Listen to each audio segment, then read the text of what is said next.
ঝুঁকি আছে জেনেই প্রার্থী হতে মনোনয়ন ফর্ম নিলেন আসিফ মাহমুদ।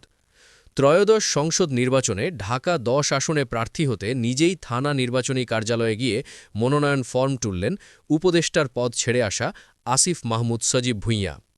তার জীবনের নিরাপত্তা যে ঝুঁকির মধ্যে রয়েছে তা জানার কথাও বললেন জুলাই অভ্যুত্থানের এই নেতা।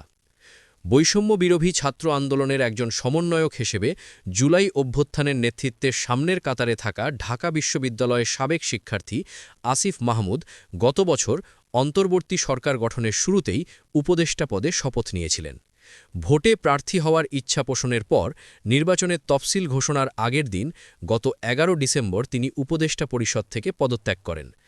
আজ সোমবার ঢাকার ধানমন্ডি থানা নির্বাচন কার্যালয়ে গিয়ে মনোনয়ন ফর্ম সংগ্রহ করে প্রার্থী হতে আরেক ধাপ এগিয়ে যান আসিফ মাহমুদ। আসিফ মাহমুদের জুলাইয়ের সহযোদ্ধারা নতুন রাজনৈতিক দল জাতীয় নাগরিক পার্টি এনসিপি গঠন করে নির্বাচনের মাঠে নামলেও তিনি দলটিতে যোগ দেননি।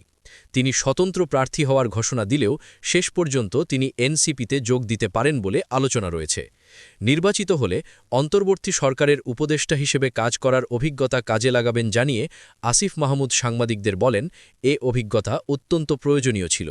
এখন আমরা শিখেছি যে কিভাবে সমস্যার সমাধান করতে হয়, কোন অফিসে কোন কাজ হয়। জুলাই অভ্যুত্থানে সক্রিয় শরীফ ওসমান হাদি ঢাকা ৮ আসনে স্বতন্ত্র প্রার্থী হতে তৎপর ছিলেন। তফসিল ঘোষণার পরদিনই তাকে গুলি করা হয়। ৬ দিন মৃত্যুর সঙ্গে লড়ে গত বৃহস্পতিবার মারা যান তিনি। হাদি হত্যাকাণ্ডের পর রাজনীতিকদের মধ্যে আতঙ্ক ছড়িয়ে পড়ে।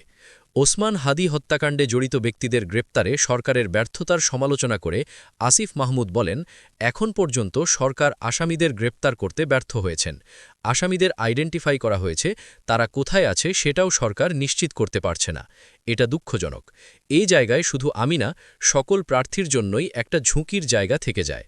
অভ্যুত্থানে ক্ষমতাচ্যুতরা জুলাই আন্দোলনের নেতাদের হত্যার ষড়যন্ত্র করছে এমন খবর পাওয়ার কথা জানিয়ে তিনি বলেন, জুলাই গণ অভ্যুত্থানে যারা নেতৃত্ব দিয়েছে তাদের টার্গেট করা হচ্ছে বলে আমরা বিভিন্ন মাধ্যমে শুনতে পেরেছি, জানতে পেরেছি।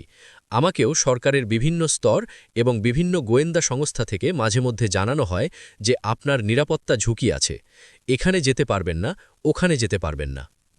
প্রার্থীদের নিরাপত্তা নিশ্চিতে সরকারের প্রতি আহ্বান জানিয়ে সাবেক উপদেষ্টা আসিফ মাহমুদ বলেন, আমরা যদি ফ্রিলি মুভ না করতে পারি, অর্থাৎ অবাধে চলাচল, নির্বাচনী প্রচারণার ক্ষেত্রে আমাদের অনেকখানি পিছিয়ে যাওয়ার সম্ভাবনা আছে। সেক্ষেত্রে আমি মনে করি শুধু আমি না, এ ধরনের যাদের ক্ষেত্রেই ঝুঁকি আছে সেটা সরকার এবং সরকারের গোয়েন্দা সংস্থাগুলো ভালো বলতে পারবে, তাদেরকে নিরাপত্তা দেওয়ার জন্য সরকার সর্বোচ্চ ব্যবস্থা গ্রহণ করবে। তিনি বলেন, শহীদ ওসমান হাদির মতো অবস্থা যেন আর কারো না হয়। এর মধ্য দিয়ে দেশের পরিস্থিতি অস্থিতিশীল করা, নির্বাচন বানচাল করা এবং বাংলাদেশকে একটা অন্ধকার দিকে ঠেলে দেওয়ার সুযোগ যেন কেউ না পায়, সেটা সরকারকে নিশ্চিত করতে হবে। নানা গোষ্ঠী দেশকে অস্থিতিশীল করে নির্বাচন বানচাল করতে চাইছে বলে দাবি করে তিনি বলেন, আওয়ামী লীগকে ছাড়া তারা কোনো ধরনের নির্বাচন হতে দিতে চায় না। আমরা স্পষ্টভাবে বলতে চাই, বাংলাদেশের গণতান্ত্রিক রূপান্তর এখন অত্যন্ত গুরুত্বপূর্ণ, বাংলাদেশের সামগ্রিক স্থিতিশীলতা, সার্বভৌমত্ব ও স্বাধীনতা রক্ষার জন্য। ঢাকা ১০ আসনে অন্য প্রার্থীদের বিরুদ্ধে নির্বাচনী আচরণবিধি লঙ্ঘনের অভিযোগ তোলেন আসিফ মাহমুদ। তিনি বলেন, ইতিমধ্যেই আমরা দেখেছি ঢাকা ১০ আসনে নির্বাচনের আচরণবিধি অন্যান্য প্রার্থীরা লঙ্ঘন করছেন। পোস্টার ব্যানার ছিঁড়ে ফেলার কথা ছিল, নির্বাচনী প্রচারণা সংক্রান্ত কিছুই থাকার কথা ছিল না, কিন্তু আমরা এখনও দেখছি সেগুলো আছে। অনেকেই নির্বাচনী বুথ স্থাপন করছেন, যেটা ২২ জানুয়ারির আগে করার না। এ ধরনের কার্যক্রম যেন কোনো প্রার্থী না করতে পারেন, সেটা নিশ্চিত করতে হবে।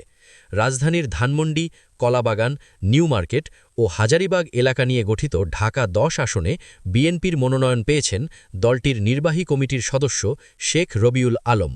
জামায়াত প্রার্থী করছে সুপ্রিম কোর্টের আইনজীবী জসিম উদ্দিন সরকারকে। জাতীয় নাগরিক পার্টি এনসিপি এখনও পর্যন্ত এই আসনে প্রার্থী ঘোষণা করেনি।